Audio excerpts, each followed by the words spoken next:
So very good morning everyone. तो चलो आज की क्लास स्टार्ट करते हैं हम लोग। लास्ट क्लास में हमने देखा था कि किस तरह पोटेंशियल और काइनेटिक में रिलेशन होता है। आज की क्लास में थोड़ा सा हम लोग फ्रिक्शन को भी इसके पहले वाली क्लास में हमने फ्रिक्शन को भी इन्वॉल्व किया था।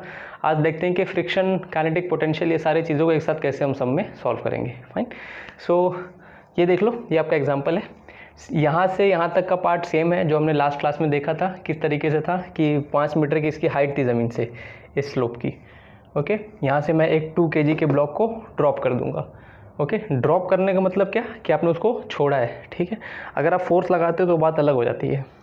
सो आपने ड्रॉप किया, इसकी स्पीड, इनिशियल स्पीड 0 रहेगी, ये यहाँ से जाएगा और जैसे वो इस फ्लैट सरफेस पे आएगा तो ये फ्लैट सरफेस में फ्रिक्शन रहेगा। ओके, उस फ्रिक्शन का कोएफिशिएंट ऑफ फ्रिक्शन दिया है हमने 0.8। ओके, और अल्टीमेटली क्या होगा, अगर सरफेस से फ्रिक्शन होगा तो यहाँ से यहाँ पर उसने कुछ स्पीड गेन की होगी, उसकी स्पीड बढ़ी होगी और ultimately due to friction it will tend to stop at some place. Okay, वो कहाँ पर जाकर स्टॉप होगा हम वो डिस्टेंस भी निकालेंगे। ओके, ये हमारा इस सम का पर्पस है। ओके, सो इस तरीके से हम यहाँ पर प्रोसीड करेंगे। अच्छा, अगर इस सरफेस से फ्रिक्शन नहीं होता तब क्या होता? अगर आप किसी चीज़ को धक्का देते हो रियल लाइफ में, वो कुछ टाइम आगे जाके रुक जाती है क्योंकि ज़मीन पे फ्रिक्शन होता है। अगर क्या कहते हैं कि फ्रिक्शन नहीं होता तब क्या होता? अगर फ्रिक्शन नहीं होता तो आपने जिस स्पीड से उसको धक्का दिया है वो हमेशा उसी स्पीड से जाते रहता। तो समझ लो आपने किसी ब्लॉक को 10 मीटर पर सेकेंड की स्पीड प्रोवाइड कर दी और ज़मीन पे फ्रिक्शन नहीं है, वो 10 मीटर पर सेकेंड से जाता रहेगा। ओके, फ्रिक्शन या फिर एक्सटर्नल रेजिस्टेंस लाइक एयर, ये सब का यूज़ क्या होता है, ये सब का पर्पज़ क्या है कि ये आपकी स्पीड को रिड्यूस करते हैं। फाइन, ये आपकी स्पीड को रिड्यूस करते हैं by providing your deceleration. तो यहाँ पर ऐसे ही होगा, जैसे ही यहाँ पर आएगा, अभी यहाँ से लेके यहाँ तक इसकी स्पीड इसलिए बढ़ रही थी क्योंकि इसके ऊपर ग्रेविटी का इन्फ्लुएंस था। ग्रेविटी थी, इसके लिए इसकी स्पीड बढ़ रही थी। लेकिन जब ये हॉरिजॉन्टल सरफेस पे आ गया तब ग्रेविटी की बात ही खत्म हो गई। Fine, I hope you are able to understand this thing. Horizontal surface पे इसकी हाइट में कुछ चेंजेस नहीं है, it is a plane horizontal surface, therefore there will be no gravity to increase its speed. Fine, तो इस तरीके से हम इस पर प्रोसीड करेंगे। और ये जो स्पीड समझ लो यहाँ पर आते आते इसने कुछ v वेलोसिटी गेन की है, तो वो v वेलोसिटी कुछ टाइम बाद कहीं ना कहीं जाके रुक जाएगी। We do not know where will it stop, but we will find out in this some, but it will stop somewhere.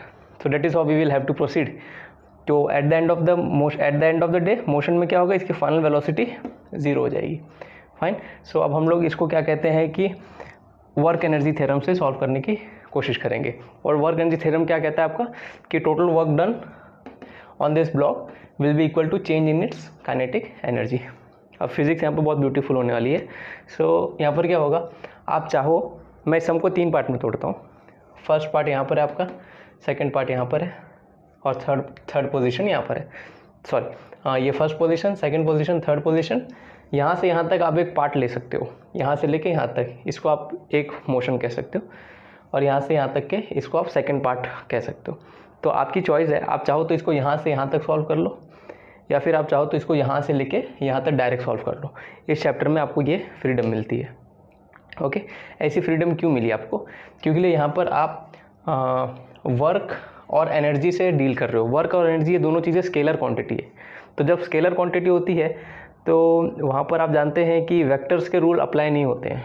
Fine, जैसे कि आपको सबसे बेस्ट एग्जांपल बताता हूँ मैं। मास जो है एक स्केलर क्वांटिटी है, तो समझ लो कि इस एक वेइंग मशीन है, वेइंग मशीन पे आपने 5 किलो का बॉक्स रखा है। फाइन, बाद में उस 5 किलो के बॉक्स पे आपने 2 किलो का बॉक्स रख दिया, ऊपर से रखा या साइड से रखा। ओके, तो वेइंग मशीन पर अल्टीमेटली वेट कितना दिखाएगा, 7 kg दिखाएगा। लेकिन वेक्टर्स में ऐसा नहीं होता। वेक्टर्स में लेट्स से कि आपकी स्टार्टिंग पोजीशन ये थी, आप यहाँ से 5 मीटर गए टुवर्ड्स राइट। फाइन, और फिर आप यहाँ से थोड़ा सा नॉर्थ ईस्ट में चले गए, ये डायरेक्शन आपकी नॉर्थ ईस्ट हो जाएगी। ये नॉर्थ है, ये ईस्ट है, ये नॉर्थ ईस्ट हो जाएगा। आप नॉर्थ ईस्ट में 2 मीटर गए, तो कोई पूछेगा आपका अल्टीमेट डिस्प्लेसमेंट क्या हो गया। अब डिस्प्लेसमेंट एक वेक्टर है, डिस्प्लेसमेंट पे आप एडिशन नहीं करते हो, डिस्प्लेसमेंट पे आपको वेक्टर रूल से आपको सॉल्व करना होता है कि उसका डिस्प्लेसमेंट कितना हो गया। So ultimately displacement will be from here to the end position, ये जो बीच का जो डिस्टेंस होगा ना, this will be your displacement. Okay, so यही फ़र्क होता है कि जहाँ वेक्टर एडिशन की बात आती है वहाँ पर आप सिंपली ऐड नहीं कर सकते 5 + 2 7। जहाँ वेक्टर एडिशन की बात आती है वहाँ पर आपको वेक्टर्स के रूल अप्लाई करके वो वेक्टर क्वांटिटी फाइंड आउट करनी होती है। तो ये सब स्केलर है, इसके लिए हम यहाँ पर डायरेक्ट प्रोसीड कर सकते हैं। तो आप चाहो तो इस सम को यहाँ से यहाँ करो, या फिर आप चाहो तो यहाँ से यहाँ करो और उन दोनों को ऐड कर दो, even then you will get the same answer. या फिर आप चाहो तो डायरेक्टली इसको यहाँ से यहाँ तक सॉल्व कर लो। I hope you are able to understand this thing. ये छोटी सी चीज़ है, अगर इसमें आप चाहते हो थोड़ा और डिटेल में एक्सप्लेन करूँ तो कमेंट करके मुझे बताना, मैं इस पर एक और वीडियो बना दूंगा। तो अब मैं इस पर आगे प्रोसीड करता हूँ। फाइन, सो देखते हैं अब हम लोग। तो मैं डायरेक्ट 1 से 3rd पोजीशन तक सॉल्व करूँगा, उसके बाद मैं 1 से 2 भी करूँगा और 2 से 3 भी करूँगा। अगर आप 1 से 2 करोगे तो आपको यहाँ पर ये वेलोसिटी वाला पार्ट मिल जाएगा। ओके, 1 से 3 करोगे तो उसमें ये वाला पार्ट इग्नोर हो जाता है। ओके, आप डायरेक्टली यहाँ से यहाँ तक के मोशन को एनालाइज कर सकते हो। तो यहाँ पर बस आपको क्या होगा, अगर सम में उसने पूछा है कि वेलोसिटी बताओ तो उस टाइम पे 1 से 3 डायरेक्ट मत करना, तब 1 से 2 पहले एक बार कर लेना, तो उससे आपको वेलोसिटी भी मिल जाएगी। वेलोसिटी हमको निकालने की ज़रूरत पड़ेगी क्योंकि लिए हमको इसने अल्टीमेटली कहा है कि ये डिस्टेंस निकालना है। अगर ये डिस्टेंस या फिर डिस्प्लेसमेंट आपको जो भी है, अगर ये निकालना है तो आपको ये वेलोसिटी पता होनी चाहिए। हम इस पे आएंगे अभी। तो चलो सबसे पहले सॉल्व करते हैं। तो ये हम कहाँ से कहाँ तक के निकाल रहे हैं, 1 से लेके 3 तक का। जब 1 से 3 बोला तो आप खाली फर्स्ट पोजीशन 1 को लो और लास्ट पोजीशन 3 को लो, बीच वाले को जाने दो। Okay, so total work done. पहले क्वेश्चन है कि किसने किसने वर्क किया यहाँ पर। ओके, क्या यहाँ पर कोई इंसान था, क्या यहाँ पर कोई मैन या फिर कोई वुमेन थी, कोई नहीं था। तो यहाँ पर work done by man women ये सब नहीं है। यहाँ पर कौन कौन था, अगर इसको यहाँ से यहाँ तक कोई लेके आया है और ये अल्टीमेटली यहाँ से यहाँ तक आगे गया है, तो किसने इसका मोशन स्टार्ट किया, यहाँ पर कौन सी फोर्सेस लग रही है, पहली तो ग्रेविटी हो गई। Okay, so there is something called work done by gravity. तो ग्रेविटी यहाँ पर इन्वॉल्व है, साथ में यहाँ पर फ्रिक्शन भी इन्वॉल्व है। फ्रिक्शन मोशन के स्टार्टिंग में नहीं था लेकिन बाद में ज़रूर आया है। ओके, तो यहाँ पर वर्क डन बाय फ्रिक्शन भी आएगा। ये 2 एंटिटीज़ यहाँ पर है। तो पहला एंटिटी आपका वर्क डन बाय ग्रेविटी और दूसरा है work done by friction. I hope you are able to understand this thing. Okay, बस ये 2 क्वांटिटी है। अब यहाँ पर अगर कोई इंसान होता जो बीच में धक्का दे रहा होता, लेट्स से यहाँ से यहाँ तक इंसान ने किसी ने धक्का दिया, तो वो वर्क डन बाय मैन भी आता था। Okay, since it's a scalar, so इसमें हमेशा ध्यान रखना कि ज़रूरी नहीं है कि वो फोर्स थ्रू आउट लगते रहे। जैसे ग्रेविटी ने तो खाली यहाँ से यहाँ तक काम किया और फ्रिक्शन ने यहाँ से यहाँ तक काम किया। फ्रिक्शन थ्रू आउट नहीं था, ग्रेविटी थ्रू आउट नहीं थी, but still you can use them because they are scalar quantity.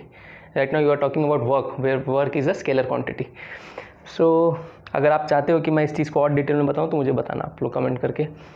सो ये हो गया work done by gravity plus work done by friction will be equal to change in its kinetic energy. अब change in its kinetic energy क्या होगा, जब motion start हुआ तब motion के पास कुछ वेलोसिटी थी क्या, नहीं थी। Okay, motion was at rest, so initial velocity कितनी हो गई, 0। फाइनली जब यहाँ पर आके वो रुक जाएगा तो उसकी फाइनल वेलोसिटी भी कितनी हो जाएगी, 0। तो चेंज इन काइनेटिक एनर्जी कितना हो गया, फाइनल माइनस इनिशियल।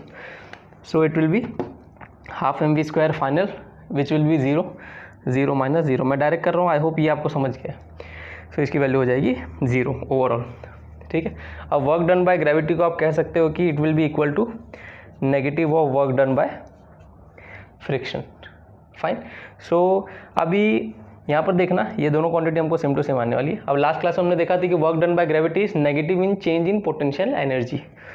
तो work done by gravity will be negative in change in potential energy is equal to minus work done by friction. I hope you are able to understand this thing. फिर उसके बाद हम आगे बढ़ेंगे, negative of potential energy, change in potential energy, change मतलब final minus initial. Finally जब इसकी potential energy यहाँ पर आ गया ये, तो इसकी पोटेंशियल एनर्जी 0 हो गई और इनिशियल जो पोटेंशियल एनर्जी थी ये जब यहाँ पर था, ओके, वो होगा mgh। तो m इसका 2 है, g 10 है और 2 इंटू 10 इंटू और उसकी हाइट है 5। एट टाइम सम्स में वो ये भी कर सकता है, आपको कहेगा कि ये अननोन हाइट बताओ। ओके, ये भी हो सकता है, तो ये भी आप निकाल सकते हो। बेसिकली अभी हमारे ये लेफ्ट हैंड साइड और right hand side perfectly equal आएंगे। फाइन, बट कभी कभी हो सकता है कि सम में वो आपको इंटेंशनली पूछे कि चलो बताओ इसकी हाइट भी बताओ, तो उस टाइम पे आप ये आपको हेल्प करेगा। Is equal to minus work done by friction. Work done by friction क्या होगा, it is mu times of normal. Mu इसका कितना हो जाएगा, 0.8, sorry it will be force into displacement, frictional force into displacement. तो इसका frictional force क्या हो जाएगा, it will be mu times of normal. चलो मैं यहाँ पर लिख देता हूँ, work done by friction will be equal to frictional force into displacement. Frictional force इस पर कितना लग रहा है, it will be mu times of normal into जो भी इसका डिस्प्लेसमेंट हुआ। डिस्प्लेसमेंट हमको फाइंड आउट करना था, तो डिस्प्लेसमेंट आपका s हो जाएगा। ठीक है, फिर अल्टीमेटली यहाँ पर क्या आएगा, म्यू आपका क्या है 0.8 इंटू नॉर्मल आपका कितना है, it will be 2 into G, G is 10 into displacement इसका। I hope this part is good. फिर ये 10 को इसके ये 8 हो गया, 16 हो गया, 16s। Work done by friction कितना हो गया, 16 टाइम्स ऑफ s। फिर उसके बाद आप इसको यहाँ पर सब्स्टिट्यूट कर सकते हो, इट विल बी 16s। ये माइनस माइनस उड़ जाएगा आपका, ओके। फिर उसके बाद आपका डिस्प्लेसमेंट आ जाएगा, रुको कुछ रॉन्ग हो गया क्या, negative change in potential energy final minus initial, ये वहाँ जाएगा, माइनस हो जाएगा, ये माइनस हो जाएगा, माइनस माइनस कैंसिल हो जाएगा। Work done by friction 16 times of s।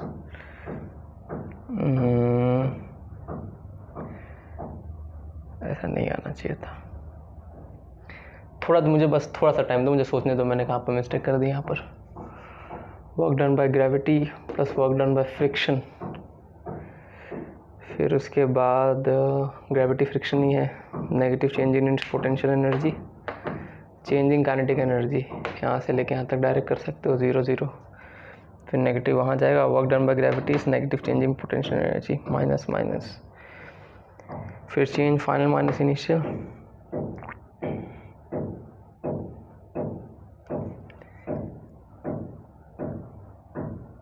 अच्छा हाँ सॉरी। सो लास्ट क्लास में मैंने आपको बताया था यहाँ पर कि वर्क डन बाय जो फ्रिक्शन होता है वो नेगेटिव होगा इस केस में, फाइन। सो वो नेगेटिव क्यों होगा, क्योंकि लिए इसका मोशन कहाँ जा रहा है, आगे की तरफ जा रहा है, और इस पर जो फ्रिक्शनल फोर्स लग रही है वो कहाँ पर लग रही है, पीछे की तरफ लग रही है, ओके। तो ये आपको सोचना था, आई एम ग्रेटली सॉरी। सो यहाँ पर क्या हो जाएगा, it is negative 16s। I hope this part is good. Now अब आपको आ जाएगा पॉजिटिव आंसर आपका। सो यहाँ पर एक और माइनस आएगा, जो माइनस के साथ कॉमन सेट हो जाएगा, तो ये कितना होगा 20 इंटू 5, 25 आई थिंक 100 होता है, सो ये 100 हो जाएगा, minus 100 is equal to minus 16s, okay. फिर s आपका जो डिस्प्लेसमेंट होगा वो भी 100/16 होगा। आई hope this part is good, okay. तो यहाँ पर एक जगह है जहाँ पर आप फंस सकते हो, जहाँ मैं भी फंस गया था, वो है कि यहाँ पर हो सकता है कि आप इसको पॉजिटिव लिख दो।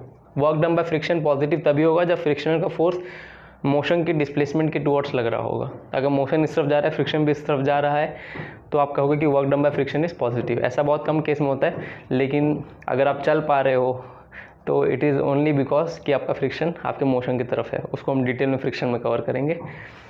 सो आई होप ये ठीक है। ये आपका नेगेटिव हो वर्क डन माइनस 16s। तो मेरे साथ मिस्टेक क्या हो गया, मैंने ये माइनस देखा तो आई थॉट कि मैं उसमें कंफ्यूज हो गया। सो आई होप ये पार्ट क्लियर है। अगर आपको ये फ्रिक्शन वाला पार्ट में कुछ डाउट है, कंफ्यूजन है, तो मुझे बताना, मैं इस पर एक और डिटेल वीडियो बना दूंगा। तो इट बिकेम 100/16। अब इसको आप छोटा कर सकते हो, फाइन। तो यहाँ पर आपने डायरेक्टली ही ये डिस्प्लेसमेंट निकाल लिया without even knowing this velocity. कभी कभी हो सकता है कि क्वेश्चन में उसने ये हाइट भी नहीं दी है, ओके, और ये वेलोसिटी दे दी है, तो उस केस में आपको पहले क्या करना होगा कि अच्छा, अगर वेलोसिटी डायरेक्ट दे दी है तो आप डायरेक्ट भी कर सकते हो इन दोनों को सॉल्व करके, ठीक है। बहुत सारे वेस है, मैं चाहता हूँ कि आप खुद भी ट्राई करें, खुद भी इसमें कुछ इनोवेटिव सोचें। अब मैं ये वेलोसिटी निकालने की कोशिश करता हूँ। अगर आपको ये वेलोसिटी निकालनी है तो मैं यहाँ से लेके यहाँ तक एनालाइज करूँगा, ठीक है। तो मोशन को हम खाली 1 से लेके 2 तक एनालाइज करेंगे। तो it will B total work done from 1 to 2, ठीक है। 1 से लेके 2 में कितना वर्क डन हुआ वो सब हम देखेंगे। That will be equal to change in its kinetic energy. I hope this part is good. फिर कितना वर्क डन हुआ 1 से 2 के बीच में, 1 से 2 के बीच work done will be equal to, अच्छा, किसने किसने वर्क किया। सबसे पहली बात, यहाँ पर कोई भी फ्रिक्शन इन्वॉल्व नहीं था, किसी इंसान का हाथ भी नहीं था, ओके। तो यहाँ पर क्या होगा, खाली ग्रेविटी वर्क कर रही है, वर्क डन बाय ग्रेविटी 1 से 2 के बीच में। काइनेटिक एनर्जी में चेंज क्या हुआ, फाइनली यहाँ पर इसने कुछ वेलोसिटी v गेन की, तो हाफ mv² की काइनेटिक एनर्जी आ जाएगी, और इनिशियल वेलोसिटी इसकी 0 थी, तो उसकी काइनेटिक एनर्जी 0 हो जाएगी। आई hope you can solve this part, fine. तो करके दिखाऊं, आप कमेंट कर देना अगर कुछ सॉल्यूशन ऐसा होगा जो आप खुद कर सकते हो, तो ऐसा लिख दो कि सर इसमें कराने की ज़रूरत नहीं है। तो I will be happy to see those comments. तो वर्क डन बाय ग्रेविटी अगर आप निकालना चाहो तो negative change in potential energy, ठीक है। ये बहुत इंपॉर्टेंट लाइन है, हाँ। अक्सर बच्चे सोचते हैं कि वर्क डन बाय ग्रेविटी क्या होगा, तो ये इसका आंसर होगा, ठीक है। तो minus of change in potential energy finally यहाँ पर आ जाएगा, हाइट 0 हो गई तो mgh में h 0 हो गया, तो फाइनल 0 हो गई, minus initial mgh 2 into g into height is equal to half mv², okay, फिर उसके बाद ये प्लस हो जाएगा आपका, ये आपका हो जाएगा 100 अगेन, फाइन। और यहाँ पर ये 2 डाल दूंगा मैं, और नीचे मास भी 2 था, और v आपका, तो आई थिंक v आपको जो आएगा it will B 10 metre per second, जो आपके पिछले सम में आया भी था, जो हमने देखा था। सो आई होप ये ओवरऑल आपको समझ गया है यहाँ पर ये कैसे काम करता है। आप इसको काइनेमेटिक्स से भी सॉल्व करते सकते थे। काइनेमेटिक्स से कैसे सॉल्व करोगे, काइनेमेटिक्स में आपको लेकिन पहले इसका डी एक्सेलरेशन निकालना पड़ेगा। तो मैंने आपको कहा था ना कि इस चैप्टर में आपकी प्रीवियस की सारी नॉलेज चेक हो जाएंगी। तो अब देखते हैं इसको काइनेमेटिक्स से कैसे सॉल्व करते हैं। ये वाली वेलोसिटी तो अपने को क्या कहते हैं कि निकालनी होती है वर्क एनर्जी से, फाइन। वर्क एनर्जी से लेट से आपने ये वेलोसिटी निकाल ली। अब इसको कैसे काइनेमेटिक्स से सॉल्व करोगे, सम में क्या है, इसके पास कुछ इनिशियल वेलोसिटी है, ये इनिशियल वेलोसिटी बाद में 0 हो जा रही है, तो इसकी वेलोसिटी किसी ने तो कम की, किसने कम की, फ्रिक्शन ने कम की। अब फ्रिक्शन एक फोर्स है, जहाँ कहीं भी फोर्स होगा वहाँ एक्सेलरेशन होगा, लेकिन यहाँ पर फ्रिक्शन का जो एक्सेलरेशन है वो उसकी स्पीड बढ़ाने में नहीं, स्पीड घटाने में काम कर रहा है। स्पीड घटा रहा है मतलब वहाँ पर वो क्या कर रहा है, डी एक्सेलरेट कर रहा है। तो पहले आपको deceleration due to friction निकालना पड़ेगा, फाइन। सो अगेन आप इसी से निकाल सकते हो, frictional force will be equal to, force of friction will be equal to mass times of acceleration, ठीक है। बस इस एक्सेलरेशन को हम लोग नेगेटिव में डालेंगे वहाँ पर, ओके, क्योंकि ये स्पीड कम करने वाला है, ओके। इक्वेशन में आपको कहीं भी नहीं मालूम पड़ेगा कि क्या कहते हैं कि पॉजिटिव आने वाला है कि नेगेटिव आने वाला है, आपको दिमाग ही लगाना है यहाँ पर। तो फ्रिक्शनल फोर्स आपका कितना हो गया था, म्यू टाइम्स ऑफ नॉर्मल, तो म्यू आपका था mu times of normal is equal to mass times of acceleration. तो अल्टीमेटली आपका एक्सेलरेशन कितना हो जाएगा, इट विल बी, माइनस डाल दे रहा हूँ मैं, ठीक है, reason you know, minus 0.8 into normal, उसका जो भी होगा 20 हो जाएगा आई थिंक, फिर उसके बाद उसका जो भी मास होगा डेट इज़ 2, ये 10 हो गया, ये आ गया 8 metre per second square minus, okay. So negative 8 metre per second square का मतलब क्या हो गया कि इसकी स्पीड हर सेकंड से 8 से कम होगी। तो आप जानते हो एक तो इसका मोशन, तो ये 1 सेकंड के बाद थोड़ा सा और बाहर जाके रुक जाएगा। 1 सेकंड में 8 तक कम हो गई है, मतलब खाली 1 सेकंड बाद इसकी स्पीड खाली 2 मीटर पर सेकंड रहेगी। फिर उसके बाद ये वो 2 भी आई थिंक 1.2 1.3 के आसपास खत्म हो जाएगा। आई एम रियली सॉरी, ये बाजू वाला ठोक रहा है मेरे, इसकी वजह से आपको डिस्टर्बेंस हो रहा है। I am really sorry. So I hope कि आज आप एक दिन आप मैनेज कर सकते हो। ये डायग्राम क्या था, डायग्राम मैं आपको बाद में बताऊँगा, ठीक है। ये वाले जो 2 डायग्राम दिख रहे हैं ये मैं आपको बाद में एक्सप्लेन करता हूँ, पहले इसको देख लेते हैं। अब आप क्या कर सकते हो, आपको लेट से उसने पूछा है कि डिस्प्लेसमेंट पूछा था उसने आपसे ना कि डिस्प्लेसमेंट कितना होने वाला है, तो आप निकाल सकते हो, आप v square minus u square is equal to 2s apply कर सकते हो। V square minus u square is equal to 2as। क्यों यूज़ किया मैंने इसको, फाइनल मुझे पता है 0 हो जाएगा, इनिशियल मेरे को पता है यहाँ का कि 10 है, ओके। अगेन मैं रिपीट कर रहा हूँ, जब मैं इसको काइनेमेटिक्स से कर रहा हूँ तो पहले मैंने इसको सॉल्व किया, फिर बाद में यहाँ पर आया हूँ, ओके। सो इनिशियल आपको पता है कि 10 है, क्योंकि यहाँ पर जो स्पीड स्टार्ट हुआ वो 10 था, वो इसका फाइनल है, लेकिन इस मोशन का इनिशियल है, ओके। सो ये क्या हो जाएगा आपका 10 का स्क्वायर, सो गेटली सॉरी, ये आपका 0 हो जाएगा, माइनस 10 का square is equal to 2 times of acceleration आपका -8 है इंटू एस। आई होप ये नंबर आपको दिख गया है। तो आपका ये हो जाएगा कितना, आपका it will be -100 divide by -16, S will be equal to 100 by. I hope you are happy with this, okay. So इस तरीके से हम इस सम को सॉल्व कर सकते थे। ये हो जाएगा आपका मीटर में, it's a displacement, it will be in metre. So I hope you enjoyed this class. Video को शेयर करना, लाइक करना एंड चैनल को सब्सक्राइब करना। एंड अगर कोई भी चीज़ है, कोई भी वीडियो का कोई भी सेकंड है, आप मुझे बताओ कि सर इस सेकंड से लेके इस सेकंड को थोड़ा और डिटेल में एक्सप्लेन करो, मैं वो भी कर दूंगा, लेकिन आप मुझे कमेंट में ज़रूर बताना, fine. Thank you so much everyone, have a good time.